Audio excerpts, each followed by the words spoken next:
Bonsoir, donc bienvenue à la 5e édition des Tech Up du Hub sur le thème de la santé et l'intelligence artificielle. Alors je suis Mathilde Léret, la responsable des événements chez BPI France Le Hub. Je vais vous dire rapidement quelques mots sur le Hub avant qu'on démarre. Le Hub, c'est un peu une bête à deux têtes. Il y a cette salle qui a été créée il y a 10 ans avec pour ambition de rassembler les acteurs de l'écosystème innovation.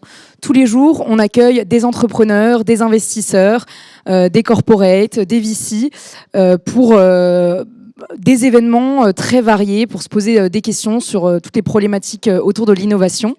On a lancé cette année 2 autres formats d'événements, en plus des Tech Up du Hub, les Look Up du Hub, des événements prospectifs pour explorer les tendances et les innovations qui façonneront l'avenir de demain. On a la première édition demain sur le thème de la cuisine 2030, donc vous êtes les bienvenus.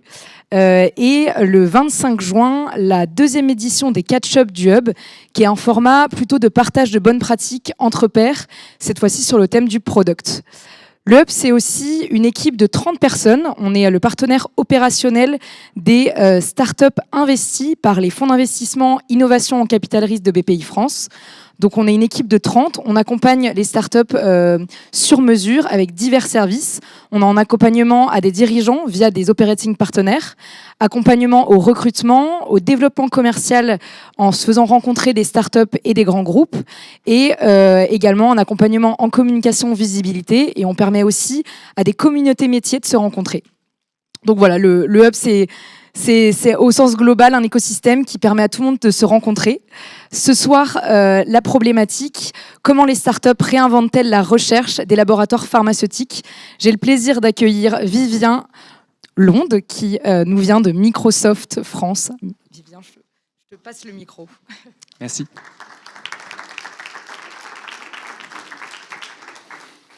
Bonjour à tous, donc merci pour l'invitation, je suis très content d'être là. Et donc moi je vais vous parler aujourd'hui de ce que peut faire Microsoft dans le domaine de la santé. Et alors vous avez sans doute remarqué que Microsoft, c'est pas un acteur historique de la santé. Mais donc ce qu'on s'est dit, c'est que si on pouvait faire... En fait, tout est parti d'une observation où on a remarqué que les ordonnances des médecins, elles avaient tendance, écrites en manuscrit, à être très difficiles à lire, il y allait y avoir beaucoup d'erreurs. Et donc on s'est dit que si tout pouvait être écrit sur Word, il n'y aurait plus du tout d'erreurs, et donc pas d'erreurs de médicaments, pas de problème. Et donc voilà, vive le progrès et vive la technologie. C'est ce qu'on s'est dit à la base. Bon, bien sûr, plus sérieusement, on va aussi regarder autre chose. Donc, ce dont j'ai vraiment envie de vous parler aujourd'hui, c'est pas du tout de Word, c'est pas du tout des ordonnances, c'est de recherche et de conception de médicaments. Et donc, c'est là qu'on va pouvoir parler d'IA, de calcul haute performance et donc d'innovation. Alors, donc, effectivement, Microsoft, ça va être une entreprise avant tout de plateforme et de partenariat. Et donc moi, c'est une plateforme en particulier que je vais vous présenter, qui s'appelle Azure Quantum Elements, et qui va permettre à plusieurs niveaux différents de chercher des nouveaux médicaments. Donc pour fixer les idées, pour bien comprendre le cadre de ce dont je veux parler, on va considérer une enzyme, peu importe laquelle. Donc par exemple, cyclooxygénase, ça va être l'enzyme qui va permettre de la synthèse d'un messager de l'inflammation. Et les médicaments qui permettent d'inhiber cette synthèse, ça va être l'ibuprofène, l'aspirine, des médicaments très connus comme ça. Et donc, si ces médicaments n'étaient pas déjà découverts et qu'on devait les découvrir, ce qu'il faudrait comprendre, c'est comment la substance active de tel médicament, aspirine, ibuprofène, va pouvoir se fixer à cette enzyme et inhiber la sécrétion du messager en question. Donc ce qu'on a besoin vraiment de comprendre, c'est la forme 3D de l'enzyme d'une part. Là, c'est une protéine, ça pourrait être un acide nucléique, ça pourrait être autre chose. Et on a besoin aussi de comprendre côté molécule, côté médicament, également sa forme 3D, et puis quelles vont être les interactions entre les deux. Et donc, il y a toute une foule de méthodes pour ça. Donc pour bien cadrer, tout ça, ça se passe en amont, c'est très très en amont de la recherche et de la conception de médicaments. C'est bien avant la phase 1 des essais cliniques. Et donc la première chose qu'on peut faire, ce qui a été le plus fait historiquement, ça va être de faire des essais en laboratoire, donc in vitro, et de comprendre quand on teste telle substance, telle molécule, de comprendre comment elle réagit sur la biomolécule cible, en l'occurrence cette enzyme dans mon exemple. Donc ça fonctionne bien et c'est quand même c'est toujours ce qu'on va faire aujourd'hui. Ce qui fait que c'est limité, c'est que c'est assez lent. Donc on peut se dire qu'avec cette approche, on va pouvoir tester de l'ordre de une molécule par jour pour donner un ordre de grandeur très grossier. Si on veut accélérer ce processus et donc pouvoir tester un nombre de molécules bien plus important, on peut utiliser des méthodes traditionnelles de calcul haute performance. Donc je vais y faire référence à partir de maintenant en parlant de HPC. Et donc là, on va retrouver un des premiers éléments qu'on trouve dans cette plateforme, dans Azure Quantum Elements. C'est tout un tas de logiciels pour faire du HPC, donc High Performance Computing, du calcul haute performance, pour pouvoir justement comprendre quelles vont être les formes 3D des molécules, des protéines cibles par exemple, et quelles vont être les interactions entre les unes et les autres. Avec ce genre d'approche, on gagne un facteur 100 plus ou moins en temps par rapport à si on faisait du in vitro. Et donc, ce que ça veut dire concrètement, c'est qu'on va y passer à peu près le même temps et on va pouvoir tester 100 fois plus de molécules. Donc il faut penser, à chaque fois que je parle d'un gain en vitesse, en fait, ce que ça veut dire, c'est un gain en passage à l'échelle, un gain en nombre de candidats médicaments qu'on peut envisager. Et donc ça, c'est le HPC, le calcul haute performance. Et si on veut encore monter d'un cran, avoir un filtre, pouvoir faire du criblage un cran plus rapidement, on va pouvoir regarder des modèles d'IA. Et donc c'est ça qu'on va aussi beaucoup retrouver dans cette plateforme Azure Quantum Elements. C'est des modèles d'IA qui permettent cette fois-ci de gagner encore un facteur 10 000 par rapport aux méthodes de HPC dont je parlais juste avant. Donc un facteur 1 million finalement par rapport à des tests in vitro. Donc on voit vraiment que ce n'est pas du tout la même échelle en termes de vitesse et donc de nombre de candidats médicaments testés. Alors, il y a un prix à payer à ça, hein, c'est pas gratuit. En fait, à mesure que je me déplace là vers le haut en termes de vitesse et donc en termes de nombre de candidats qu'on peut tester, je me déplace aussi vers le bas en termes de précision. Donc ce qu'il faut bien comprendre, c'est que les méthodes les plus rapides sont aussi les méthodes où la précision est la plus mauvaise. Mais ce n'est pas si problématique que ça si on pense à toutes ces méthodes de façon complémentaire et qu'on les envisage comme un filtre du plus grossier au moins grossier, un espèce d'entonnoir qui permet de faire du criblage comme ça virtuel. Donc typiquement, ce qu'on peut envisager, c'est des modèles d'IA qui permettent de passer de 1 million de candidats médicaments à, disons, 100 ou 1000, et ensuite du HPC traditionnel qui permet de passer à une dizaine de candidats médicaments et ensuite des tests in vitro. Et c'est ça la méthodologie qui est mise en avant sur Azure Quantum Elements. Pour rentrer un petit peu dans le concret et dire dans les grandes lignes qu'est-ce qu'on va trouver, qu'est-ce que sont ces modèles d'IA beaucoup plus rapides et un peu moins précis. Je vais en décrire seulement un à titre d'exemple qui s'appelle Distributional Graph Former. Et lui, c'est un modèle d'IA générative en fait, pour pouvoir trouver la forme 3D de molécules et les interactions entre un ligand, donc un ligand, une molécule candidat par rapport qui peut se lier à la protéine cible. Donc voilà, donc Distributional Graph Former, qu'est-ce que c'est? En fait, c'est un modèle qui va permettre de générer la forme 3D d'une molécule à partir d'un descripteur qui peut être, si c'est une protéine, juste la séquence d'acides aminés, si c'est une molécule plus générale, sa formule chimique, quels sont les éléments, quels sont les atomes qu'on trouve dedans. Et il fait ça par diffusion. Alors je fais un petit détour pour parler des modèles de diffusion. Ils sont plus connus sous la forme des modèles qui créent des images 2D, que vous avez sans doute tous rencontrés, DALL-E, Stable Diffusion, ces logiciels-là. Et en fait, à haut niveau, vu de haut, c'est la même méthodologie.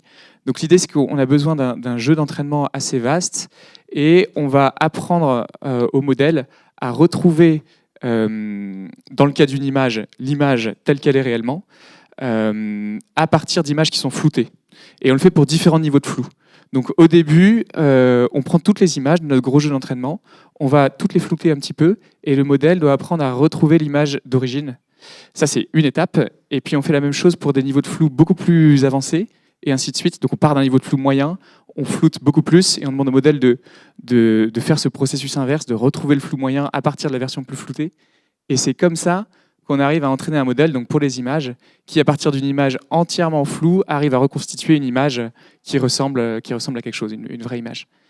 Donc, côté molécule, c'est exactement pareil.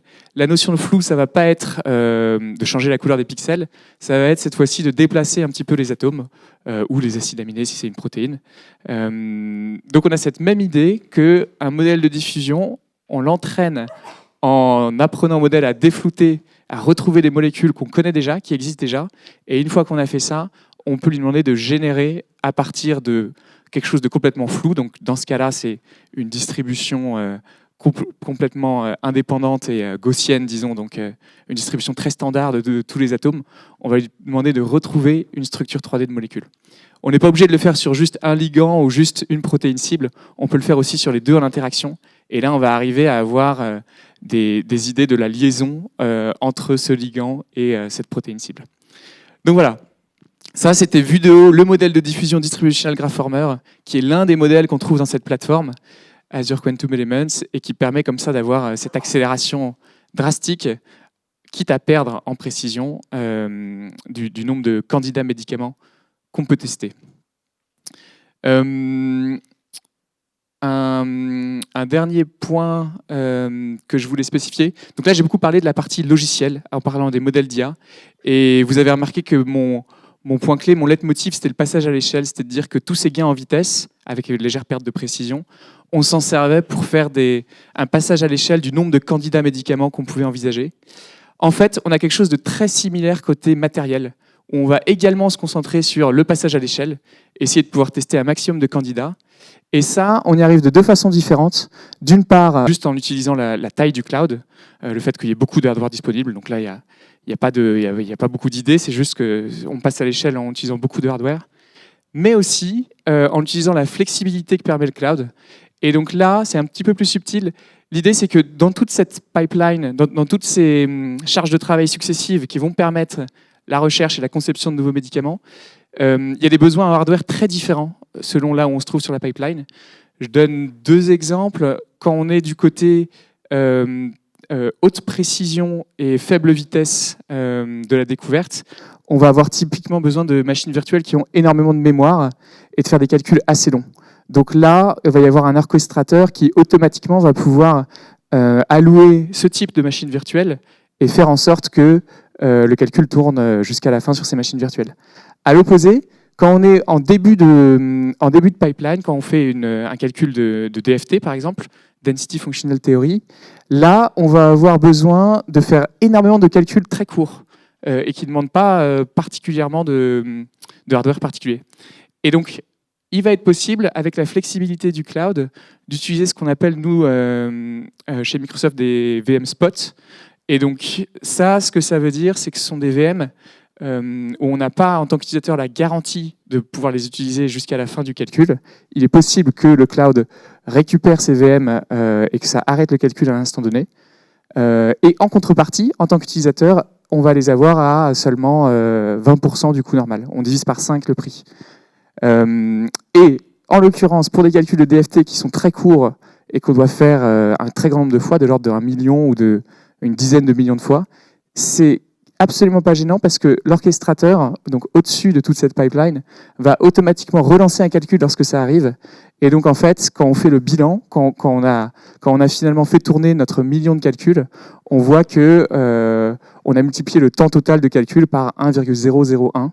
C'est cet ordre de grandeur-là, mais on a divisé par 5 le prix que ça coûte. Et donc ça, c'est rendu possible par la flexibilité du cloud. Donc c'est vraiment une question de hardware. Donc voilà. Donc pour conclure, passage à l'échelle à deux niveaux. Au niveau logiciel, avec notamment des modèles d'IA, et au niveau matériel, avec des optimisations comme celles dont je parlais juste avant avec les VM spots, et l'utilisation du hardware tout à fait bien dimensionné pour le calcul qu'on veut faire. Et ces passages à l'échelle qui nous font gagner en vitesse, ils nous font surtout gagner en nombre de candidats médicaments qu'on peut explorer, et donc après en taux de succès sur les tests in vitro et autres. Et avant de rendre le micro, je voudrais insister sur le fait que cette plateforme, en fait, on l'a développée en partenariat avec une biotech qui s'appelle 1910 Genetics. Et ça illustre vraiment la philosophie dans laquelle on pense cette plateforme. Comme je le disais en introduction, on n'est pas historiquement un acteur de la santé, mais on a envie de travailler en partenariat avec de nombreux acteurs du domaine.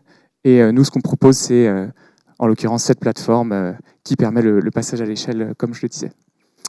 Voilà, merci.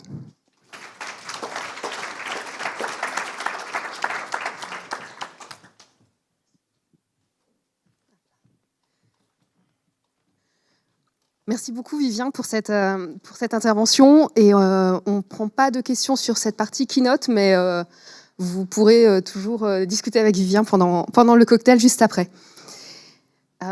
Bienvenue à tous, je me présente, je suis Béatrice de Queclerc, je suis responsable sectorielle santé chez BPI France, je travaille dans la direction de l'expertise et je vais avoir l'honneur d'animer cette table ronde sur comment l'IA peut révolutionner la recherche pharmaceutique. Et en propos préliminaire, je voulais juste dire que tout ce qui sera partagé par nos participants ne relève que de leur propre opinion et pas de celle de leur entreprise, c'est important de le dire. Et donc sur cette table ronde, nous avons un petit retardataire, mais on va commencer en attendant. Je vais accueillir Hervé Minou de Sanofi.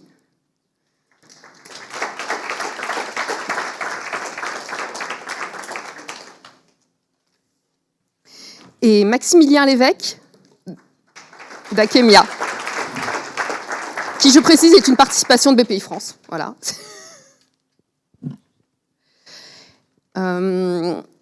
Bonjour à tous les deux. De toute manière, Alban vous connaît, donc je propose que vous vous présentiez rapidement, comme ça permettra à Alban de nous rejoindre. Le troisième participant, c'est, comme vous le voyez ici, Alban de la Sablière, qui est CEO d'Oking. Bonsoir à tout le monde.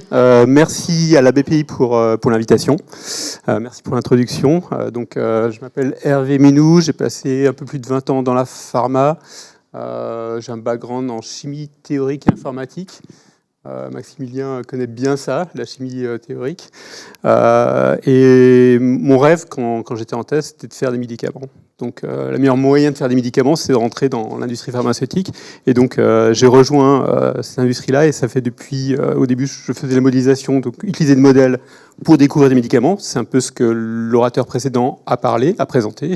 On a bougé de petites molécules vers les grosses molécules. Et des modèles physiques, de la modélisation moléculaire, vers des modèles d'AI aujourd'hui pour découvrir des médicaments. Et aujourd'hui, je m'occupe de l'AI pour découvrir des biologics pour toutes les cibles qui sont d'intérêt pour les patients. Je vais peut-être m'arrêter là et passer là. Bonjour à tous, je m'appelle Maximilien Lévesque, je suis le CEO et le cofondateur de Akemia. À Akemia, on fait justement ça, on est des découvreurs de médicaments. On est une petite boîte, en fait, on est 60 personnes, mais j'en dirai un peu plus après.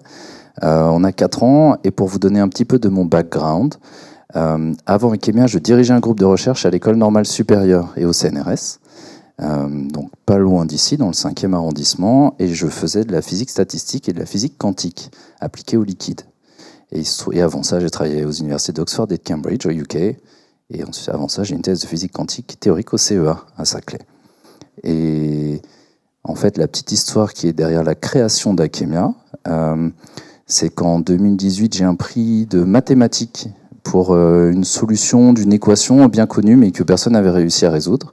Prix de l'American Institute of Physics. Et puis, moi, j'appliquais mes mathématiques à de la recherche pour l'industrie nucléaire. Et il se trouve que suite à ce prix, le leader mondial de la recherche de médicaments in silico, c'est-à-dire du logiciel pour aller trouver des médicaments, il vient me voir à l'ENS et me dit en fait, on aimerait racheter la technologie. Bon, j'étais très fier. Je lui dis mais pourquoi faire? Et alors, pour faire de la recherche de médicaments. Donc, c'est eux qui m'ont expliqué. J'ai dit non. J'ai cherché quelqu'un pour cofonder Akemia, qui s'appelle Emmanuel Marciano. Et on a monté Akemia en 2019. Voilà, ça c'est l'histoire. Merci beaucoup. Et on peut se demander, l'IA, on voit bien, pénètre aujourd'hui tous nos domaines de la vie. Et on pourrait se poser, mais qu'est-ce que l'IA peut apporter à l'industrie pharmaceutique? Et Hervé, je vais vous poser cette question aujourd'hui dans le domaine du drug discovery. Qu'est-ce que vous attendez de l'IA dans cette étape clé de la Je vais essayer de répondre simplement, mais le sujet est complexe. Alors, tout d'abord, je suis employé Sanofi. Je ne m'exprime pas en enfin, je m'exprime pas en tant que Sanofi. Aujourd'hui, tout ce que je vais dire, c'est une opinion personnelle. Donc, prenez pas ça pour la stratégie de Sanofi. J'insiste dessus, parce que sinon, je vais avoir des problèmes. Pour répondre à la question, bonsoir Alban. Bonsoir Alban. La drug discovery. Pour les personnes qui ne connaissent pas, tout démarre chez le patient. Chez le patient, il y a une pathologie. On essaye de faire le lien entre la pathologie et quelque chose qui dysfonctionne au niveau cellulaire, au niveau des protéines. Donc on va regarder au niveau des protéines, quelle est la protéine au niveau du protéome humain qui est liée à la pathologie. On fait des hypothèses. Donc Hawking, que Alban connaît bien, et se focalise sur quelle est la bonne cible, quelle est la bonne protéine qui est liée à la pathologie. Première hypothèse. Deuxième hypothèse, une fois qu'on a identifié cette protéine, donc avant le précédent orateur parlait de COX-2, on va identifier l'engin moléculaire qui va interagir et corriger ce dysfonctionnement. Petite molécule, 10 puissance 60 possibilités. Grosse molécule, 10 puissance 40, 45. On ne peut pas tout tester. Une fois qu'on a identifié l'objet moléculaire qui n'est pas parfait, qui va interagir avec cette protéine et qui va corriger le dysfonctionnement, on va aller chez le patient pour la première fois.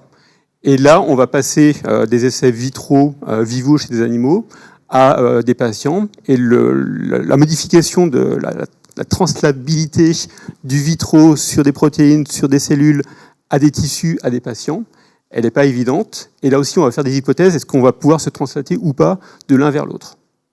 Quatrième hypothèse, quelle dose?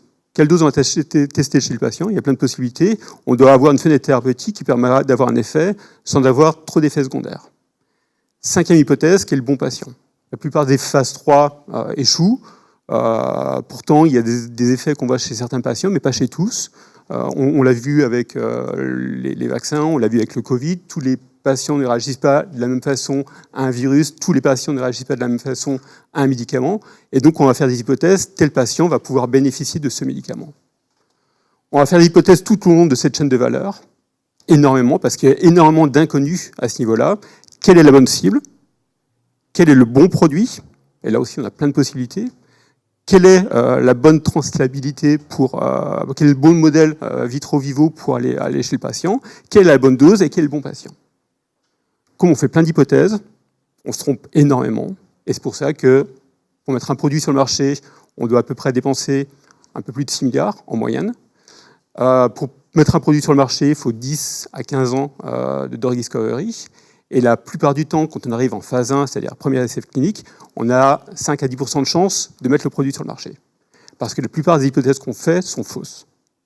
Donc pour répondre à la question, qu'est-ce que l'IA peut faire? Ce que l'IA peut faire, c'est réduire les risques en identifiant des corrélations, des connexions entre ce qu'on va observer, ce qu'on va avoir dans les données, et soit quelle est la bonne cible, soit quelle est la bonne molécule, soit quel est le bon patient, ou la bonne dose. Donc on va utiliser toutes les données à manger du machine learning, pour identifier ces connexions, ces liens, pour soit dérisquer et stopper un projet parce qu'il n'y a aucune raison d'y aller, soit se dire oui, effectivement, le risque est assez faible, il y a une connexion qui est évidente via toutes les données qui ont été ingurgitées par l'IA, et on va pouvoir aller à l'étape suivante. Donc l'idée, c'est de réduire les risques pour augmenter la chance d'aller chez le patient directement. C'était long. Mais très, très intéressant. Et je vais en profiter, je vais donner la parole à Alban pour qu'il se présente. Et puis, je pense que vous pouvez aussi, ce qui peut être intéressant, c'est de comprendre comment Hawking, vous répondez justement à ce besoin de l'industrie pharmaceutique en développant de nouvelles solutions d'IA. Merci beaucoup. Oui. Merci beaucoup, Béatrice. Donc, d'abord, je suis le Chief Operating Officer d'Hawking. Ça fait 18 mois que je suis chez Hawking. Avant, j'ai passé 6 ans chez Sanofi. Voilà, et je connais Maxime très bien, Maximilien très bien. Donc, comment on y répond? En fait, on est très complémentaires. Il y a le client, il y a le drug design, et puis il y a la partie identifier des nouvelles cibles. Toutes les cibles, tout le monde les connaît, en fait. Hein. C'est plutôt quelle est la cible la plus pertinente pour potentiellement avoir un effet dans une maladie au stade X ou Y de la maladie. Hein, je ne sais pas si certains chez vous ont des proches qui, par exemple, ont des cancers. Le cancer, il y a une phase 1, une phase 2, une phase 3, le cancer évolue, et très souvent un gros problème, c'est que le cancer a des multiples mécanismes échappatoires qui font que une fois on croit avoir réglé le sujet, puis il y a un nouveau mécanisme qui arrive à s'activer, et là les thérapies sont en échec, et donc c'est là qu'on arrive en deuxième, troisième, quatrième ligne. C'est là où les hypothèses que peuvent générer, plus que des hypothèses, des corrélations et des causalités que peuvent générer l'IA peuvent être utiles pour les chercheurs. De façon plus générale par rapport à ce que tu disais, je pense qu'il y a deux gros problèmes dans la recherche entre guillemets. C'est que c'est trop compliqué pour l'esprit humain. Il y a beaucoup trop de données. Tu as été extrêmement synthétique, mais on pourrait passer des heures et des heures à parler de toutes les choses qu'il faut faire bien. Okay, ça explique pourquoi ça prend aussi tellement de temps, parce qu'à la fin on veut doser des patients et donner des produits, donc tout le monde râle parce que c'est long, tout le monde râle parce que c'est cher, mais la plupart du temps, si c'est bien utilisé et bien prescrit, c'est safe. Il y a toujours des scandales, mais ils sont liés à des mauvaises utilisations de médicaments. On parlera aussi de la pharmacovigilance. Ça, il y a toute l'industrie pharma aussi, mais beaucoup d'efforts pour s'assurer que les produits sont bien utilisés une fois qu'ils sont sur le marché. Tout ça pour revenir à la question. Donc nous, on aide à développer des nouvelles cibles en identifiant de nouvelles targets, mais aussi on se concentre beaucoup sur l'optimisation du développement clinique pour trouver des biomarqueurs, donc c'est-à-dire des signaux qui peuvent être mesurés à travers des prises de sang, qui permettent d'optimiser la population qu'on va choisir, que la Big Pharma va choisir. Et optimiser la population, ça veut dire en fait essayer de sortir de ce cycle de la Big Pharma qui est je dépense beaucoup d'argent, 6 milliards, donc il faut que j'ai beaucoup de patients. Si j'ai beaucoup de patients, il faut que je prenne tout le monde. Mais si je prends tout le monde, ça risque de pas marcher parce qu'effectivement, les humains sont différents et mon produit marche peut-être que pour 30% de la population. Et donc ça va pas marcher parce qu'en fait, je vais avoir un espèce de biais statistique où je vais avoir des non-respondeurs qui vont rendre mon étude floue, entre guillemets. Et là, un des sujets de l'industrie, du régulateur, c'est pas un sujet, c'est parce que c'est fait comme ça. Il y a un truc qui est très clair quand on fait une étude clinique, c'est on décide ce qu'on veut démontrer et après on le démontre. Si jamais tu n'arrives pas à le démontrer, mais que tu trouves des signaux, tu recommences à zéro. Parce que sans ça, on pourrait trouver des médicaments qui marchent pour les gens pour citer Coluche, le cancer du bras droit. On peut toujours trouver un biais statistique quand on a plein de données. Donc en fait, le problème de ce cycle qui est, ça coûte très cher, j'ai besoin de beaucoup de patients. Si j'ai beaucoup de patients, il faut que je prenne tous les patients. Si je prends tous les patients, je crée un énorme risque. Et donc mes études plantent, alors que je sais que le produit marche. L'IA permet d'optimiser ça. Alors pas uniquement l'IA tout seul, c'est l'IA et des données. Et les données, c'est les données qui sont des données les plus riches possibles, qui sont soit chez les big pharma, soit dans les grands labs, soit dans des grandes universités, et qui permettent on a parlé de tests animaux. Un gros sujet, c'est que tout le monde sait que le cancer de la souris, il a été traité il y a 30 ans, mais que ça a un problème de translation vers l'humain, et donc c'est appliquer de l'AI à des données humaines. De façon confidentielle, permet justement de découvrir les complexités de la biologie humaine qui sont pour l'instant encore relativement inconnues dans toute leur complexité. Voilà. Si je peux donner mon point de vue, déjà peut-être en commençant par ce qu'on fait chez Akemia. Enfin, si je résume, messieurs, je pense que trouver des médicaments, c'est la bonne cible. Donc, quelle est la bonne cible? C'est-à-dire celle qui est responsable de la maladie qu'on veut soigner. Quels sont les bons patients, c'est-à-dire ceux qui vont vraiment être soignés si on adresse cette cible-là. Et puis entre les deux, il y a inventer, trouver le médicament, la molécule qu'on va mettre dans le cachet et qui va soigner. Ça, c'est notre travail chez Akemia. C'est d'inventer, trouver, rechercher en inventant, puis trouver la molécule qui va être le médicament, qui va rentrer en essai clinique et qui va prouver ou pas qu'il est efficace, qu'il est non toxique, et puis qui va ensuite soigner des gens. C'est ça qu'on fait chez Akemia. C'est ce que Alban a appelé le drug design. Oui, on est des designers de petites molécules thérapeutiques. Et pour vous en dire un tout petit peu plus sur Akemia, parce qu'en fait, je me rends compte que je n'ai parlé que de moi. C'est un biais très égo-tripé, désolé pour ça tout à l'heure. Ce qu'on fait chez Akemia, donc on a 4 ans, on est 60 personnes. On fait donc du design de molécules thérapeutiques. On a levé 4 fois de l'argent pour un total de 60 millions, dont la 3e fois avec BPI France Large Venture, Laurent Higueret. Et puis, on fait 2 choses. On fait un petit peu de co-design, de collaboration avec des pharma, c'est-à-dire qu'ils nous apportent, et c'est comme ça qu'on s'est connus avec Sanofi, et puis c'était un des grands sujets, je pense, pour la discussion qui va suivre. On collabore pour inventer les bonnes molécules, pour les bonnes cibles, et puis ensuite pour les patients qui vont répondre au traitement. Et puis on design aussi et surtout, parce que c'est notre business model central, on design, on invente nous-mêmes nos propres candidats médicaments. Donc aujourd'hui, on a une douzaine de projets thérapeutiques qui ont bien avancé, dont 4 projets qui sont en phase de validation dans l'animal. On n'a pas vocation à rester dans l'animal, on a hâte, très envie. On se donne corps et âme pour être utile à des patients. Mais voilà, aujourd'hui c'est déjà ça. On les a lancés depuis 2 ans. 4 programmes qui sont en train de montrer de l'effet dans l'animal pour soigner différents types de cancers. L'IA dans tout ça, à quoi ça nous sert? Je me perds, je fais des boucles. En fait, c'est au cœur de comment on résout ce problème qui est comment j'invente la bonne molécule thérapeutique. On a au cœur d'Akemia 2 technologies qui se nourrissent l'une l'autre. Une IA générative qui invente non pas des phrases ou des paragraphes, mais qui invente des molécules, et des centaines de millions de molécules. Au début, elles sont très idiotes, ces molécules, elles n'ont aucun sens.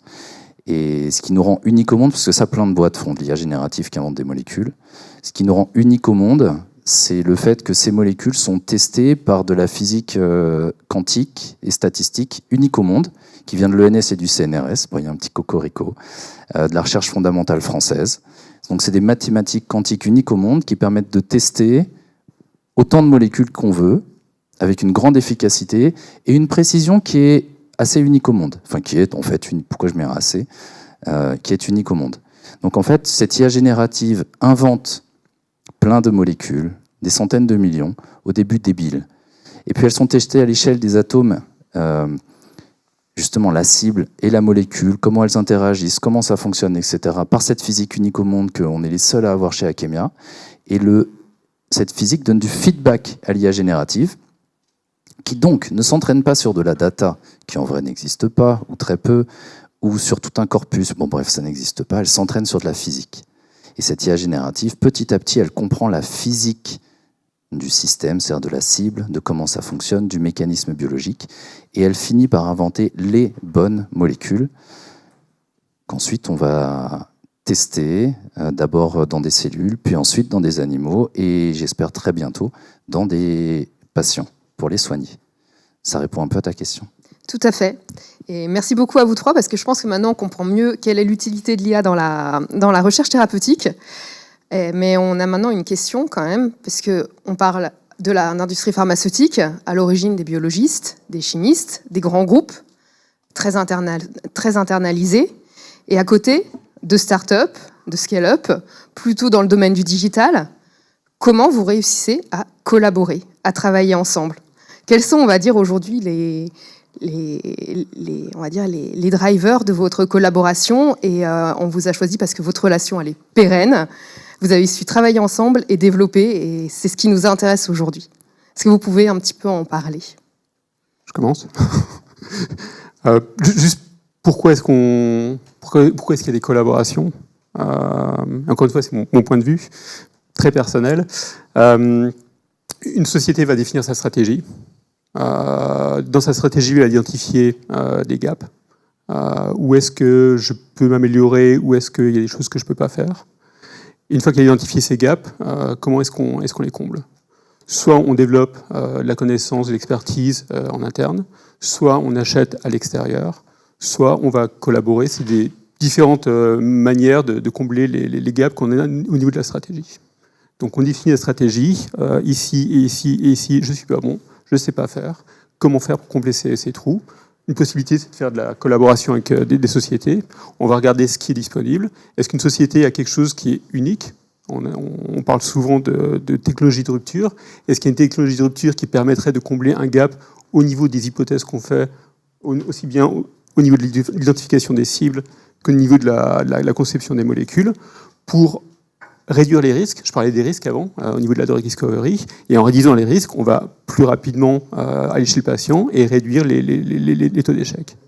Donc, on regarde les gaps au niveau de la stratégie, on regarde ce qui est disponible au niveau des sociétés qui proposent ce type d'activité et qui pourraient combler les lacunes.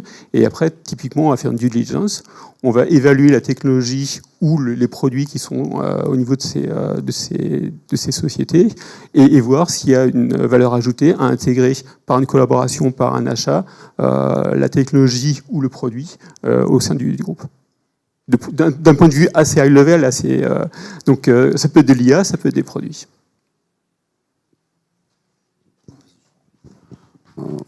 L'industrie pharma, plusieurs avantages et quelques inconvénients. Le grand avantage, c'est qu'au moins on travaille pour un but qui est un peu plus grand que d'optimiser le trading d'une banque. J'étais banquier. Elle a un autre grand avantage, c'est que c'est une industrie composée de sociétés qui, à part les grands génériqueurs, sont vouées à disparaître si elles n'inventent pas quelque chose et qui ont démontré structurellement qu'elles n'arrivent pas à inventer suffisamment de produits pour remplacer les produits qu'elles ont. Donc c'est des industries c'est une industrie qui est très très ouverte au partenariat, au rachat de molécules, sur son métier historique, qui est le rachat de molécules. Par rapport à l'IA, elle a un tout petit inconvénient, c'est que c'est une industrie où les temps sont très très longs. Voilà. Donc ça, c'est important que le partenaire le comprenne. C'est important que le partenaire comprenne que parfois quand il n'y a pas de problème dans les plans de R&D pas de Sanofi évidemment, mais d'autres, de se prendre 2 ans dans la gueule sans aucun problème. Par contre, toi, quand tu as moins de retard, c'est la catastrophe. Bon, ça c'est un autre sujet. Mais donc, c'est une industrie qui est très collaborative et qui est tout à fait consciente que sur quel que soit le sujet, que ce soit du manufacturing, que ce soit de l'AI, que ce soit même une molécule qui existe déjà, elle sait que du moment que le contrat est bien négocié, elle n'a pas besoin d'avoir 100% de la valeur ou 100% de decision making. Elle est assez bonne pour savoir comment faire fonctionner les collaborations. Sanofi a des centaines de collaborations. Toutes les grosses big pharma sont comme ça. Ce qui est important, je pense, du point de vue de la société d'AI, c'est d'avoir suffisamment de compétences biologiques, non pas pour remplacer la big pharma, mais pour parler le même langage. Voilà. Et ça, je pense qu'il n'y a pas beaucoup de sociétés qui ont ça. Moi, j'ai vu beaucoup du temps où j'étais chez Sanofi, j'ai vu beaucoup de sociétés qui faisaient de l'EA, du digital, et qui découvraient un peu tard que c'est compliqué la biologie. Merde, c'est régulé. Voilà, des petites choses comme ça qui font que c'est une industrie quand même très spécifique. En fait, moi, je peux témoigner en commençant par la fin de notre relation avec Sanofi. C'est-à-dire qu'on a annoncé fin 2023, toute fin 2023, un deal à 150 millions avec Sanofi pour une boîte qui, fin 2023, faisait 45 personnes et qui illustre, alors oui, ça a pris beaucoup de temps, mais aussi la patience de la pharma et des gens qui sont dans la pharma. C'est-à-dire que l'histoire, elle a commencé très très tôt à l'ENS, en fait, avant Akemia, par une thèse toute simple, AI in Drug Discovery, voilà, donc on a appris, on a fait connaissance, et puis ensuite, en fait, quand on revisite toute l'histoire de Akemia, c'est une succession de collaborations qui se sont intensifiées, qui au début étaient très technologiques. On était une boîte ultra techno, basée sur ce cœur techno qui était ce moteur physique de calcul, d'énergie libre de liaison, pour vous dire le joli mot scientifique, énergie libre de liaison, qu'on savait très très bien faire chez Akemia, et puis qui s'est étendu, les programmes ont évolué, puis en fait on a travaillé avec nos collègues et peut-être presque amis, vraiment à force, d'un bout à l'autre d'un projet de drug discovery, c'est-à-dire j'ai juste la cible à, finalement la molécule est presque prête à rentrer dans l'homme, et puis fin 2023 on s'est dit si on refaisait tout ce chemin ensemble plusieurs fois pendant plusieurs années, donc sur plusieurs programmes, et puis d'une façon très ambitieuse, et puis ça a donné ce deal à 150 millions. Une autre façon de le voir, c'est que pour nous ça a été extrêmement utile. Je revisite l'histoire parce que je ne sais pas à quel point c'était conscient, un petit peu, au moins j'espère. Mais On ne s'est pas inventé, Akemia, donc on a 4 ans, on ne s'est pas inventé une vie en chambre grâce à du financement pendant des années, puis d'un seul coup se fracasser à la réalité, comme tu disais, de c'est quoi la biologie en pharma, c'est quoi la régulation, etc., c'est quoi le process. En fait, on s'est construit autour d'un vrai process industriel, avec ses qualités et ses défauts, mais le vrai process industriel de c'est quoi le drug discovery chez Sanofi. C'est pas le même chez Pfizer, mais en tout cas, c'est un vrai process industriel avec des vrais gens qui ont une vraie expertise, qui ont un vrai avis. Et donc, finalement, qu'est-ce que ça nous a apporté ? 1, on a appris énormément. 2, en fait, c'est très cool parce que moi, je m'en sers aussi pour démontrer qu'on ne vend pas du vent. Concrètement, si pendant 3 ans, Sanofi a testé, renouvelé, toujours plus gros, qu'on fait maintenant du revenu, je ne vais pas vous dire combien, mais on fait du revenu significatif avec ce deal avec Sanofi, et qu'in fine, on fait un gros deal à 150 millions ensemble, c'est qu'au moins il y a quelque chose derrière le capot. Et en AI, c'est très difficile de montrer qu'il y a quelque chose derrière le capot. Il y a tellement de boîtes qui... Troisièmement, en fait, on fait aussi du revenu, hein, puisque c'est très cool, très sain, de pouvoir apprendre, démontrer la performance, et puis faire du revenu. Et Alban, chez Hawkin, rétrospectivement, qu'est-ce que la collaboration avec des grands groupes pharmaceutiques a apporté dans la croissance, dans le développement d'Hawkin, dans son histoire ? Je pense que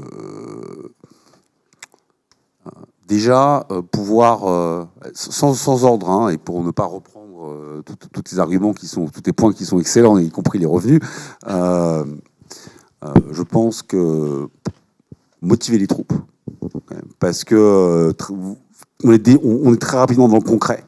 Voilà. Forcer à avoir un niveau de jeu qui est au niveau de celui de son partenaire. Hein, c'est les partenaires qui sont très exigeants. Hein, c'est les partenaires qui ont des process. C'est les partenaires qui gèrent des centaines de collaborations. Donc, ils ont certaines habitudes.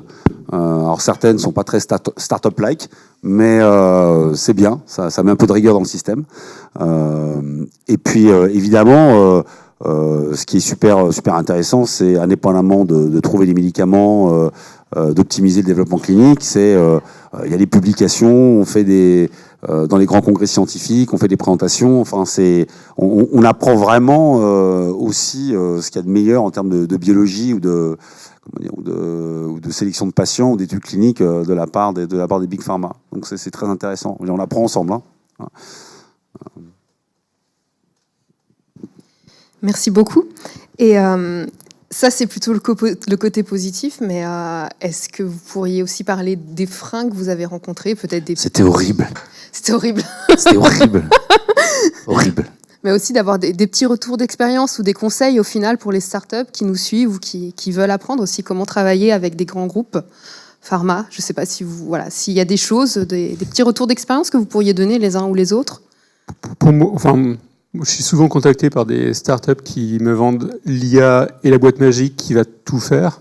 Quand on demande des explications, on nous dit c'est très compliqué ou c'est secret, on ne peut pas en parler. Je pense que là, c'est un gros niet. Je pense qu'il faut avoir une honnêteté scientifique. Il faut discuter des choses. Je comprends qu'il y ait des choses qui soient confidentielles. Je comprends on peut mettre un NDA pour discuter des choses confidentielles. Il faut aussi jouer le jeu, c'est-à-dire que à partir du moment où on voit les partenaires nous prendre un peu de haut, les choses vont pas se faire. Les deals, ça se négocie en haut, mais ça se fait en bas. Un succès comme Akemia ou Hawkin, c'est les scientifiques à la base qui discutent ensemble. S'il n'y a pas une transparence et une honnêteté intellectuelle au niveau des discussions, les choses vont pas avancer. Donc le conseil, c'est ne survendez pas, soyez honnête, soyez transparent. On comprend qu'il y a de la confidentialité, on comprend qu'il y a des secrets. Sanofi ne veut pas refaire de la techno. Sanofi veut faire des médicaments. On n'a pas intérêt à essayer de refaire ce qui est déjà fait chez Akemia ou chez Hawkin. Nous, ce qu'on veut juste, c'est profiter de l'expertise, la techno que eux ils ont, pour pouvoir l'intégrer dans les projets et faire avancer les projets. Et avoir cette compréhension de qu'est-ce que fait Akemia, qu'est-ce que fait Hawkin, ça permet aux scientifiques de dire ok, là je sais ce qu'il y a derrière les chiffres, je vais pouvoir avancer. Ou là j'y comprends rien, qu'est-ce qu'ils font ? Il y a quelque chose qui ne va pas. Et parfois, ça arrive.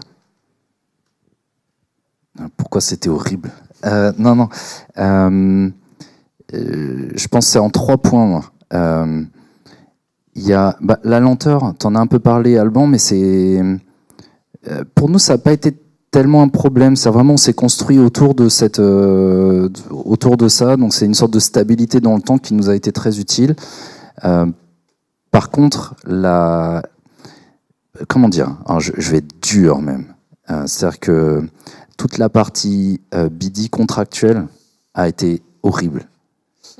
En fait, c'est parce que d'un seul coup, quand on a ça va reprendre exactement ton point, Hervé, c'est-à-dire que la discussion scientifique, je pense que, enfin, ce que j'ai compris, et j'ai une toute petite expérience, je ne sais pas si ça se généralise, etc., c'est juste un partage d'expérience, c'est qu'une discussion scientifique, respectueuse avec le partenaire chercheur, c'est une super base. Par contre, quand ça devient business, il y a une asymétrie telle d'informations entre un professionnel ultra équipé du BD avec une petite société qu'on s'est fait marcher dessus. Ensuite, c'est là où ça a été positif aussi, c'est que moi, ça m'a forcé à grandir très très vite sur le BD. C'est vrai que c'est un peu ce que tu expliquais pour la biologie, mais c'est aussi vrai pour du BD, c'est aussi vrai pour du contracting, c'est aussi vrai pour du legal. C'est-à-dire que on est obligé de ramp up d'un seul coup et de se mettre au niveau de notre interlocuteur qui fait des centaines de deals bien plus gros que les 150 millions d'Akemia tous les ans. Donc ça a été à la fois violent et énorme ramp up. Et le deuxième truc, je dirais pas le troisième, le deuxième truc qui a été difficile, c'est que contrairement à ce que je vivais dans la startup, c'est un peu une sorte de construction d'un consensus très analytique, très data-driven, alors que ce que j'ai vécu dans les pharma, c'est qu'il y a des personnes clés à convaincre. Et c'est très persona-dépendant. C'est étonnant, hein, mais en fait non, c'est pas étonnant quand on y pense. Il y a une hiérarchie, il y a des lignes, il y a des budgets, il y a telle personne qui décide le budget, il y a tel meeting à tel moment, il faut qu'elle soit convaincue à tel moment, et tu viens lutter contre le poulain d'un autre, etc. Alors que moi, je vivais d'un monde très driven par l'analytique. Et donc, une fois qu'on l'a compris, on joue le jeu et c'est parfait, et c'est comme ça. Hein. Mais cette dépendance à la personne clé au bon moment était inattendue. Et je dis pas le troisième. Alban, des compléments? Alors, les 2 points que tu dis, ils sont tout à fait vrais. Hein. On les vit tous les jours. À la pharma, des milliards de budget R&D. Tu as l'impression que, et c'est vrai qu'il y a les séminaires qui sont aux 4 coins du monde. Voilà, ça c'est sûr. Mais en fait, l'argent, il est tenu par 20 personnes dans la boîte. Okay, parce qu'en fait, le budget de R&D, vous commencez l'année, il faut trouver 500 millions, parce que tous les budgets sont en rouge au départ.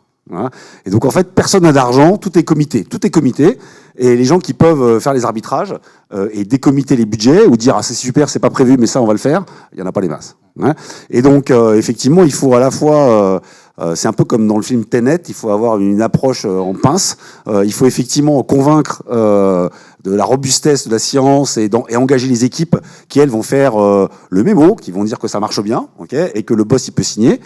Mais le boss, à la fin, il faut lui parler parce que, il signe ou il signe pas. Il va le faire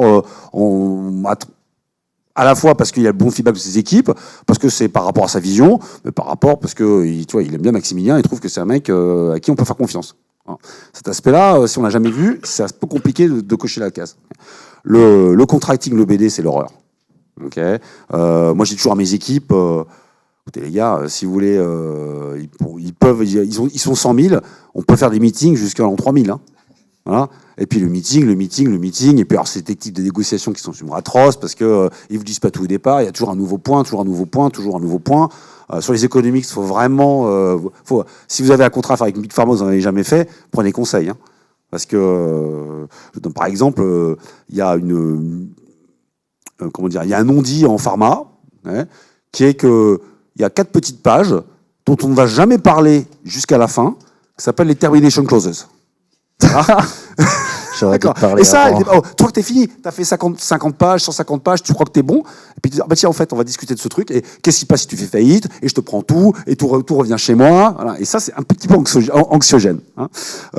Donc ça, c'est le BD, c'est effectivement très, très, très, très dur, et évidemment, et le dernier truc, mais les deux sont liés, c'est que, alors ça dépend, mais on peut se retrouver dans une situation où il y a un gros drive, et où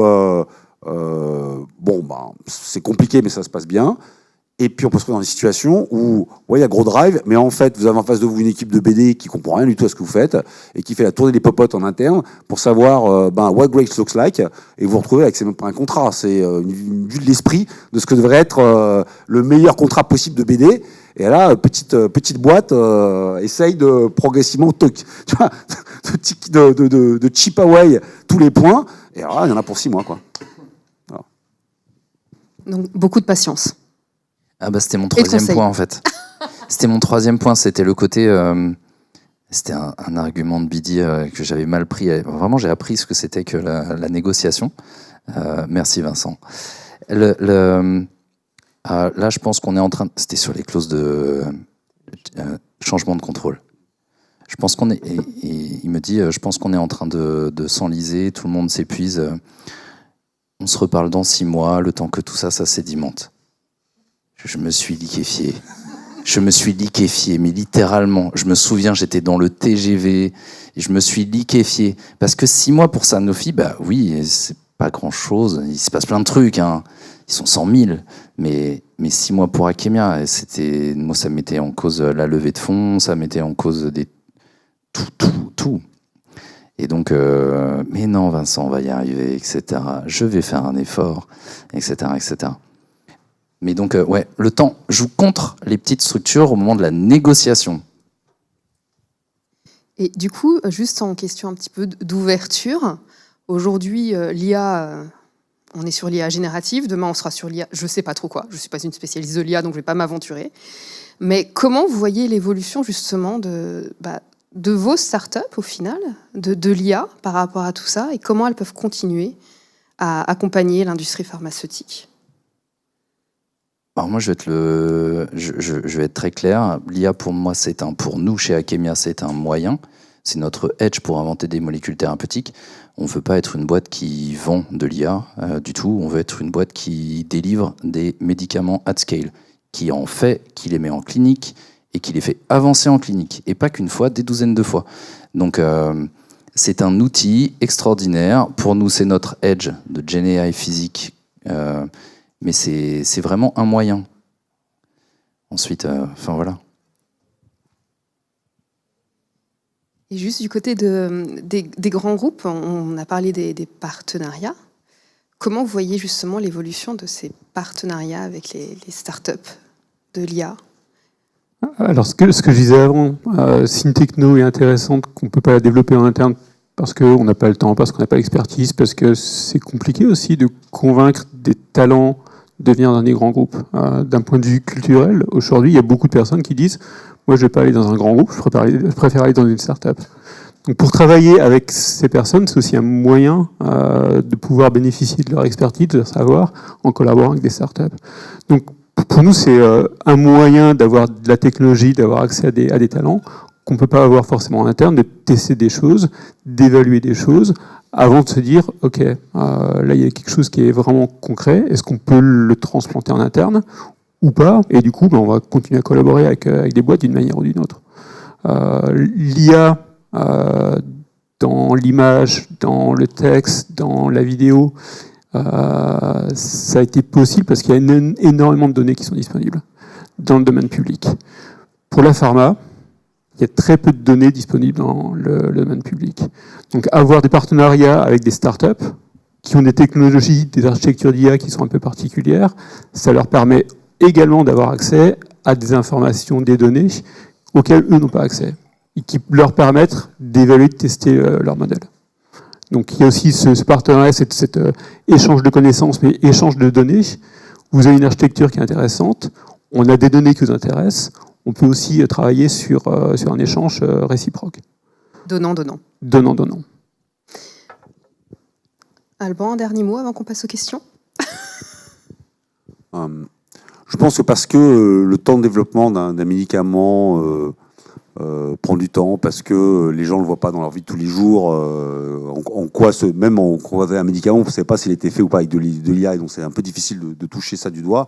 Mais ce qui reste, c'est que c'est une des industries, ou probablement une des industries, où l'impact sur la santé, que ce soit en termes de design de médicaments, de suivi des patients, de prescription, l'impact peut être plus important parce qu'on touche à la santé des gens, et où la richesse des données est la plus importante, et où cette industrie a été le moins digitalisée. Enfin, elle est un peu, tu vois, enfin, ça avance, tu vois, mais en termes...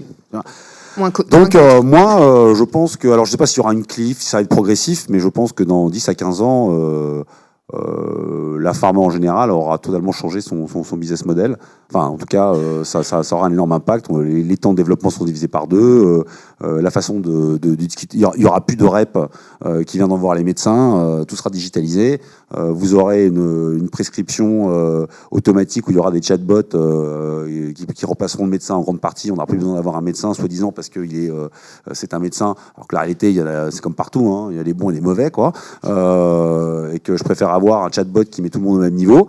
Non, mais c'est la vérité. Et il y aura une question, parce qu'on parle toujours de la donnée, c'est que il y aura un énorme biais qui va se créer, parce que la donnée, on sait où elle est, hein, les hôpitaux américains, les hôpitaux français, et les endroits où il n'y a pas la donnée, voilà. Et que donc quand effectivement il y a des différences, soit des maladies qui sont très spécifiques à certaines populations, soit des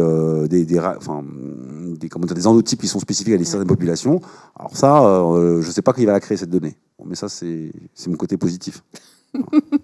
Rendez-vous dans 5 ans pour en discuter et faire le bilan.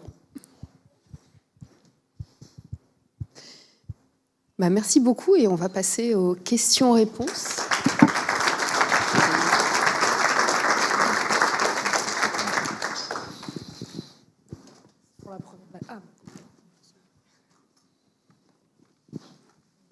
Bonsoir. L'industrie aussi est beaucoup plus diverse. Ah, bon, je sais pas si... Ah oui, ça marche. Ok, c'était pas ma question, mais merci pour la réponse. T'as pas fait ça, le bon. Mais enfin, personnellement, j'ai vu beaucoup de gens chez Sanofi. Voilà, c'est une industrie où il y a un équilibre homme-femme qui est sympathique, pas toujours jusqu'au plus haut niveau, mais bon, au niveau de Sanofi France, c'est pas mal. Je suis parti, j'étais remplacé par une femme. Ok. Alors enchantée, je suis Dorothée Moyal. Donc moi, je suis dans le conseil, voilà, comment on fait grandir les structures et comment on collabore entre gros, petits, moyens. Et ma question, c'est pour Monsieur Minou. Je voudrais savoir comment vous avez vécu aussi l'apport de l'agilité de ces startups dans vos fonctionnements. Voilà, qu'est-ce que ça a changé pour vous et vos équipes dans leur quotidien de travailler avec des gens qui doivent aller vite, et c'est aussi pour ça que vous allez les chercher. L'impact pour vous, quel a-t-il été? Je pense qu'au-delà de la science, au-delà des projets, au-delà du BD, on apprend aussi l'un de l'autre à travailler. C'est-à-dire que les gens qui sont dans les startups, qui vont collaborer avec Sanofi, vont apprendre la manière de travailler dans la grande entreprise. Et les gens qui sont dans la grande entreprise vont être en interaction avec d'autres cultures, d'autres manières de travailler. Et il y a cet échange, cette manière dans la manière de travailler, mais dans la manière de voir les choses aussi. Il y a une certaine naïveté peut-être, ou peut-être de scepticisme aussi au début, sur qui est l'autre, qu'est-ce qu'il va faire, qu'est-ce qu'il va apporter. Et au fur et à mesure des interactions, la confiance doit s'installer, sinon c'est un échec. Et les échanges aussi se font sur tiens, je te crois, je vois que tu travailles différemment, peut-être que je vais utiliser ta manière de travailler ou les outils que tu utilises me semblent intéressants, peut-être que je vais adopter cela. Donc il y a cet échange de culture, et je disais aussi la nouvelle génération n'est pas forcément toujours intéressée pour travailler dans des grands groupes, parce que c'est rigide, parce que ça prend du temps.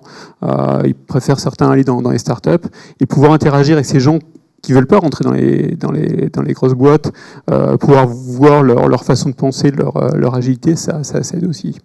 Et troisième truc, dans les grosses entreprises, il y a énormément de choses pénibles, des formations obligatoires, du reporting à faire qui prennent énormément de temps.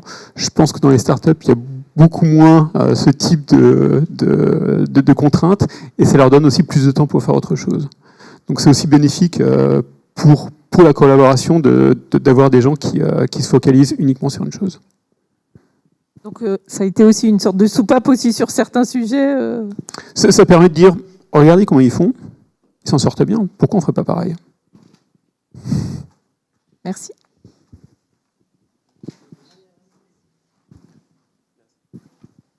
Bonjour, donc je suis Jocelyne Dorego, cofondateur du hub FIHub, qui est un hub qui accompagne les startups, notamment du secteur de la santé.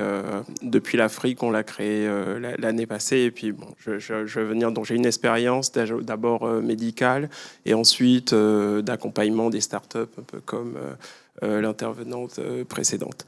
Donc, moi, ma question aujourd'hui, c'est plutôt lorsqu'on va parler de technologies telles que l'intelligence artificielle. Aujourd'hui, on sait que la médecine va dans un sens qui est beaucoup plus préventif, beaucoup plus personnalisé. Et donc aujourd'hui, quel est le biais qu'on peut avoir dans la scalabilité des solutions qui sont portées par ces IA-là sur leur compatibilité avec des populations qui ne sont pas forcément européennes ou autres? Est-ce qu'aujourd'hui, ce n'est pas quelque chose qui est flagrant et qui donc demande un besoin d'investir dans des périmètres géographiques où on n'était pas habitué pour avoir de l'innovation locale et donc une médecine personnalisée qui correspond vraiment aux objectifs qu'on veut atteindre en termes médicaux, en termes industriels ou autres? Alors, il y a du positif et du négatif. Okay, je vais commencer par le positif. Hein. Si je prends l'exemple de la Chine. Hein. La Chine, c'est plus combien? C'est 1 milliard d'habitants. Okay. Il y en a 400, c'est normal. C'est comme ici. Voilà, après, il y a les médecins. Okay.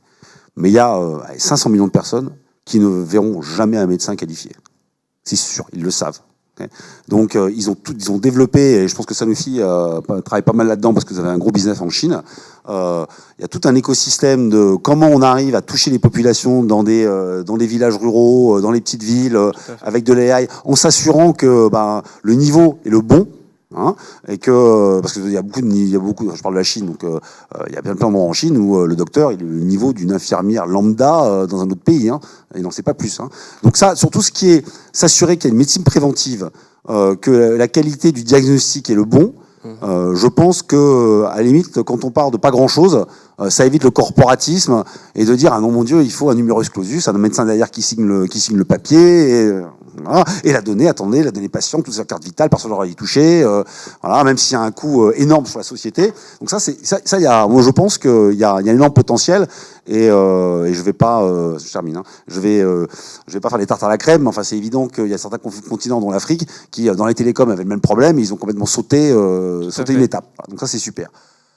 Sur le côté développement médicaments, ça c'est plus compliqué. Hein. C'est clair que si on prend des maladies qui touchent spécifiquement, par exemple, des populations africaines comme la drépanocytose, c'est clair que bêta-thalassémia, ça s'améliore. Mais enfin bon, c'est pas là où il y a eu le plus de recherches faites par l'industrie pharma, parce que le marché n'est pas là, il faut que les gens payent, et que les médicaments, ils sont très très chers. Là, il faudrait qu'on se revoie dans 10 ans, une fois qu'on a transformé toute la chaîne de valeur de la pharma et qu'on a pu maintenir les marges de l'industrie pharmaceutique et les nôtres, tout en réduisant les coûts significativement pour que le médicament à la fin soit moins cher à développer. Je suis assez négatif là-dessus sur la capacité de déterminer, être capable de développer des médicaments pour les populations où les prix sont significativement inférieurs à l'Europe, aux États-Unis. Pas gagné. Hein. Après, c'est pas forcément en accord avec c'est mon avis aussi. Hein. C'est pas forcément en accord avec les tendances actuelles qui sont un rattachement progressif de la population au secteur formel. On a des taux de croissance qui sont suffisamment importants. Par exemple, au Bénin, d'où je viens, c'est de 6%. Voilà, on n'a pas des choses comme ça. Donc, il faut commencer moi, je pense, se dire que demain, quand on va dire on est allé vers la médecine personnalisée, et donc je viens de la génétique aussi à la base, mon premier métier c'est conseiller en génétique, et donc qu'on a utilisé toute cette data-là pour proposer des molécules qui sont innovantes et qu'on va avoir 4 milliards de personnes qui, parce qu'ils sont dans des déserts médicaux ou autres, n'auront pas accès à cette médecine personnalisée qui correspond à leur génome ou à leur environnement ou autre. Je pense que ça va poser un problème de fond et que, bon, forcément, les gens finiront pas à y aller prochainement en se disant, peut-être on va pas vendre les marchés au même prix, les médicaments au même prix, et je crois que c'est déjà le cas. La stratégie de pricing diffère de l'Europe à l'Asie ou même en Afrique ou autre. Donc je crois qu'il y a quand même des tendances à suivre et puis un pied à poser pour ne pas avoir un gap où justement on attend 10 ans pour le combler parce que ça va aller très vite. Je pense sur les 10 prochaines années en termes de thérapie, de choses qui seront possibles, qui seront ramenées. Voilà. Si je peux vraiment donner des exemples plutôt, je discutais hier, où la data et l'IA peuvent changer quand même pas mal de choses, je pense. C'est une croyance personnelle. Hein, j'ai pas de. Par exemple, j'ai discuté hier avec une boîte en construction, deux fondatrices, Iris Chloé. Sa boîte s'appelle Teremia. Et Teremia, ça utilise de la data de phase 4, c'est-à-dire real world evidence, c'est-à-dire on suit les patients après qu'ils aient pris leurs médicaments pendant des années. Par exemple, là, c'est en neurologie que travaille cette très belle nouvelle société.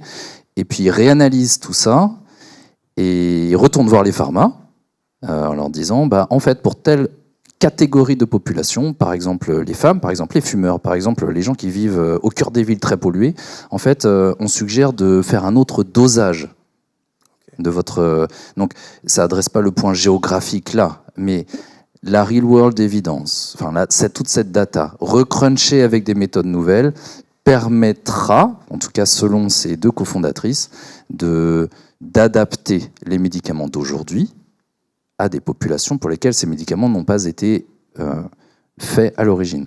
Deuxième exemple, on parle beaucoup des biologics, des thérapies ARN, cellulaires, les CAR-T, etc. Ce sont des avions de chasse, ces trucs-là, en termes de technologie. Ça coûte très très cher à produire, à stocker, c'est parfois impossible à transporter, parfois il faut le donner dans des hôpitaux avec des gens ultra compétents, des réfrigérateurs à moins 80 degrés Celsius. Ce sont des thérapies incroyables, technologiquement et puis dans leur potentiel, mais limité quand même à une certaine catégorie de population qui est autour du boulevard Haussmann. En fait, il se trouve que il y a toute une catégorie de thérapies qui sont les petites molécules chimiques qui se mettent dans des cachets. Et nous, c'est une des raisons pour lesquelles on a décidé, même si la technologie s'appliquait aussi aux biologics, de se dire, en fait, on va faire des petites molécules. Parce que c'est simple, c'est cheap à produire. Une fois qu'on a démontré que ça fonctionnait, en fait, on peut les stocker pendant des années, voire des dizaines d'années, etc., etc. Troisième exemple, et j'arrête là-dessus, c'est que, imaginons que ce soit vrai, c'est-à-dire que on soit tous collectivement en train de trouver de nouvelles façons de trouver des médicaments et de les inventer. C'est-à-dire, en vrai, qu'on augmente les taux de succès de la recherche, qu'on diminue les coûts, qu'on diminue le temps, alors, sans être naïf et en continuant de penser business, part de marché, marge, etc., on peut se dire qu'il y a des marchés qui sont aujourd'hui délaissés, qui pourraient devenir des marchés intéressants. Donc c'est juste 3 exemples. Je dis pas que je n'ai aucune solution, je suis personne, mais c'est juste pour dire, en fait, ces nouveaux outils, ouvrent plein de portes dans la tête au moins. Merci, je ne vais pas monopoliser la parole plus longtemps. Peut-être qu'il y a d'autres questions. Bonsoir, je suis Ismaël Adouzi. Je suis experte en transformation des organisations avec un focus sur l'industrie pharmaceutique. Vous avez beaucoup parlé de l'apprentissage entre laboratoire pharmaceutique et start-up. J'aimerais ajouter un troisième acteur, qui est le régulateur. Savoir comment vous faites quand la technologie évolue comme l'IA générative, où il faut apporter des preuves d'explicabilité. Donc concrètement, comment vous faites pour apprendre avec le régulateur.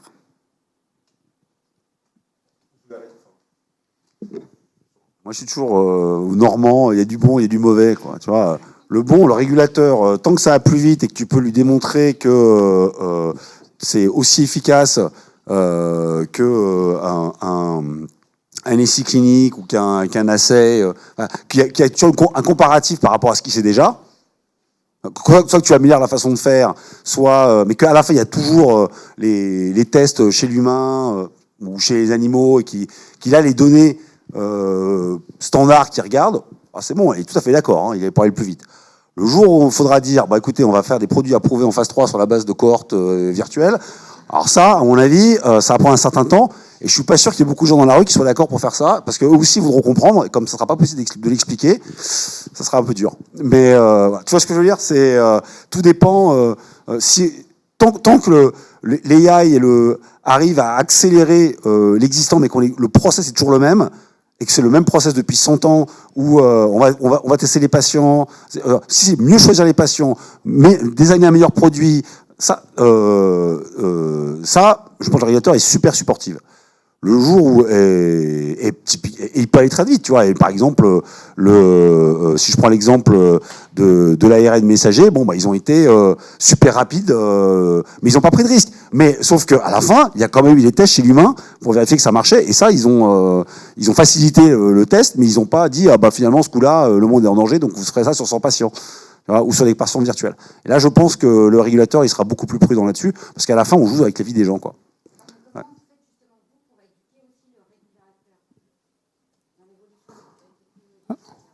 Alors, je pense que ce que disait Alban avant, c'est la Big Pharma est assez conservatrice. C'est-à-dire plus lente, conservatrice. Il y a plein de risques, on prend déjà plein de risques. On va éviter d'en prendre encore plus lorsqu'on va vouloir demander une autorisation de mise sur le marché. Donc c'est pour ça que pour éviter ce risque, on va être assez conservateur. Et s'il y a des guidelines qui nous disent aujourd'hui on accepte ça, la FDA dit test chez les animaux? Non, c'est plus obligatoire. Vous pouvez faire autre chose. Et là on se pose la question, qu'est-ce qu'on va faire? Qu'est-ce qui va être accepté? C'est bien joli de plus faire les tests chez les animaux, mais si on vient avec un modèle et que la FDA nous dit non, on perd du temps. Parce que j'étais très négatif, en fait, parce que je pensais à MM, mais alors je sais pas ce que tu en penses, les organoïdes, ça à terme, alors c'est vraiment balbutiant, mais à terme, ça c'est quelque chose, je pense qu'on arriverait à convaincre la FDA sur des maladies où les modèles animaux sont super bien prédictifs et super robustes. Si tu arrives à avoir des organoïdes qui montrent que tu as la même sécurité, pas impossible. Et derrière, si organoïdes, modèle in silico, ça nous permet d'aller plus vite pour une IND ou pour avancer dans les phases précliniques, très bien. Mais aujourd'hui, on évite de prendre le risque, je pense. Encore, c'est un point de vue très personnel. Pourquoi? Parce qu'on ne veut pas perdre de temps. Et donc, accompagner, là vous disiez, qu'est-ce que vous faites, vous, pour discuter avec le réglementaire? Ce serait bien que les autorités viennent nous voir en disant... on va discuter, et la FDA le fait déjà, on va discuter, qu'est-ce que vous proposez, qu'est-ce qu'on va mettre en place, et on va mettre des guidelines ensemble pour avancer. L'Apple Watch, aujourd'hui, c'est admis pour les phases 3. Pourquoi? Parce qu'il y a une discussion qui s'est faite, et comme ça, les choses avancent. Point de vue très personnel. Bonjour, Nathalie Desnoyers, je travaille au CEA à Saclay. Voilà, vous êtes un alumni du CEA. J'avais une question sur la propriété intellectuelle. Parce que bon, on est quand même dans un domaine voilà, concurrentiel, un domaine économique. Et donc c'est un sujet qui n'a pas été abordé là. Donc j'imagine qu'il y a été un nœud de discussion, j'imagine, dans les collaborations. Voilà. Donc c'était pour avoir un petit peu plus d'informations sur comment ça a été géré, en tout cas, si vous pouvez le dire, entre Sanofi et les sociétés. Et après, donc c'est un autre sujet. Donc, je comprends que vous avez chez Akemia votre propre pipe de molécules thérapeutiques. Et donc j'avais une question, puisque j'imagine que c'est pas la préoccupation de la Big Pharma de faire du repositionnement de molécules.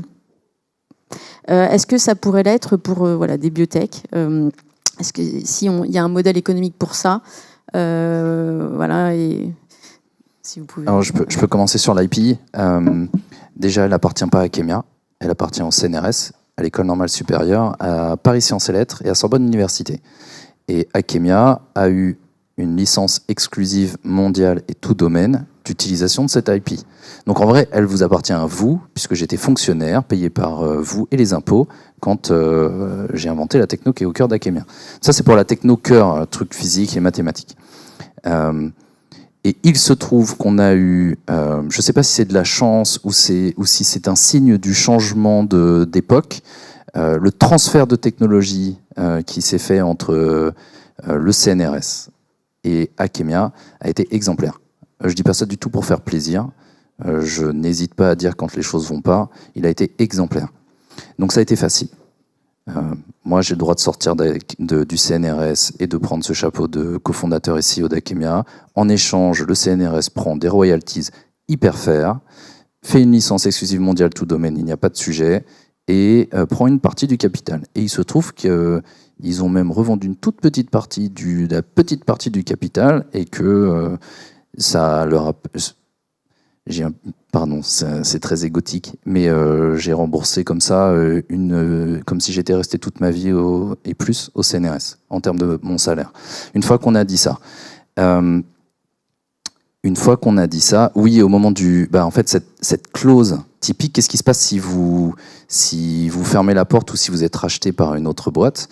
Et c'est très légitime, en fait, comme clause. C'est juste qu'elle est cachée, elle arrive au bout. Mais elle est cachée parce qu'on ne sait pas. En fait, c'est ma faute, je ne savais pas. Mais si vous êtes racheté, nous, Sanofi, est-ce qu'on est bloqué dans l'utilisation des molécules qu'on aurait inventées ensemble parce qu'on n'a pas d'accès à la technologie? Donc si vous êtes racheté, vous nous donnez l'accès à la technologie. Ah oui, mais en fait, si on est racheté, c'est pour notre technologie. Et c'est comme ça que ça devient complètement fou et bloqué. On s'en est sorti, franchement on s'en est bien sorti, c'est juste que je me suis liquéfié 3 fois. Et bon, ça c'est le premier point. Sur le deuxième point, repositioning, pas intéressé chez Akemia, je pense qu'il n'y a pas de business, on pourrait creuser, mais en fait c'est parler d'un truc que je pense en fait une fausse bonne idée. On peut en parler après si ça vous intéresse, mais comme c'est pas du tout ce qu'on fait chez Akemia, nous on est des inventeurs de propriété industrielle.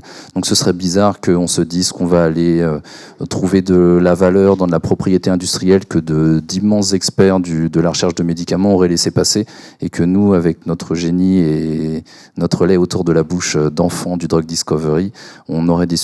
Bref, j'y crois pas. Et le troisième point, c'est... non, c'était quoi? Non, c'était juste 2 points. Non, je pense que j'ai répondu. C'était aussi une question sur la propriété intellectuelle dans le cadre d'une collaboration avec Sanofi. Donc, du coup, Hervé a très bien co-développement, co-invention. En fait, Hervé a très bien répondu tout à l'heure, et c'était une surprise pour moi, c'est-à-dire qu'il y a une sorte de clarté immédiate. On est là pour faire des molécules ensemble, thérapeutiques. Sanofi n'a pas vocation à faire de la physique quantique et des mathématiques nouvelles. D'ailleurs, on n'a pas l'expertise chez Sanofi, et en vrai, on s'en fiche, Maximilien. Ce qui nous intéresse, c'est un outil unique pour créer des molécules thérapeutiques uniques. Et pour nous, c'est une chance d'essayer de trouver des molécules que d'autres n'auraient pas trouvées, mais c'est pas ça qui nous intéresse. Par contre, l'IP sur les molécules, oui, c'est un sujet central, mais évacué immédiatement. Donc c'est... l'immense majorité de l'IP appartient à la Big Pharma quand on travaille en discovery. Pour nous, je ne dis pas que d'autres n'ont pas fait mieux ou différemment, etc. Et peut-être sur le sujet de l'IP, c'est un débat qui qui n'est pas encore là, mais qui est un peu dormant. Avoir de l'IP avec des molécules générées par de l'intelligence artificielle, est-ce que c'est possible? Parce que pour breveter, il faut un inventeur. Il y a eu ce débat avec les générateurs d'images, il y a eu ce débat avec les générateurs de texte. Et je pense que peut-être que là aussi, le droit doit évoluer pour clarifier les choses, parce qu'effectivement, la question se pose. En fait, ça, je peux apporter juste l'expérience. On a notre pipeline interne, comme vous disiez, c'est-à-dire qu'on développe nos molécules thérapeutiques. Elles sont inventées par une IA générative. Elles sont aussi challengées, regardées par des chimistes médicinaux, des biologistes qu'on a chez Akemia. On est 60 aujourd'hui, 100 à la fin, 90 à la fin de l'année. C'est une immense partie de profils scientifiques et techniques.